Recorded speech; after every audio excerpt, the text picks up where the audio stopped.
തൃശൂർ വെങ്കിടങ്ങ് പഞ്ചായത്തിലെ ടിപ്പു സുൽത്താൻ റോഡിൽ വെള്ളക്കെട്ട് രൂക്ഷം. പഞ്ചായത്ത് അധികൃതർ തിരിഞ്ഞു നോക്കുന്നില്ലെന്നാണ് നാട്ടുകാർ പറയുന്നത്. മഴ ശമിച്ചിട്ടും റോഡ് ഇപ്പോഴും തോടിന് സമാനമാണ്.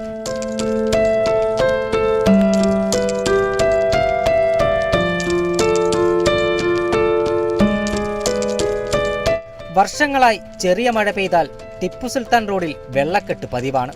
ഇതോടെ റോഡ് തകരാൻ തുടങ്ങി. തകർന്ന റോഡിന്റെ ചില ഭാഗങ്ങളിൽ കട്ട വിരിച്ചെങ്കിലും കട്ട വിരിക്കാത്ത ഭാഗത്ത് വെള്ളക്കെട്ടും രൂക്ഷം. റോഡ് ഗതാഗത യോഗ്യമാക്കണമെന്നാണ് നാട്ടുകാരുടെ ആവശ്യം. പഞ്ചായത്തിലെ 2ാം വാർഡിലെ റോഡ് കണ്ട അവസ്ഥയാണിത്. എല്ലാ വർഷങ്ങളായിട്ട് മഴ പെയ്ത് കഴിഞ്ഞാൽ ഇതേപോലെ വെള്ളക്കെട്ടുകളും കുറേയൊക്കെ ഇവിടുത്തെ പ്രദേശവാസികൾ നന്നായി ബുദ്ധിമുട്ട് അനുഭവിക്കുന്നുണ്ട്.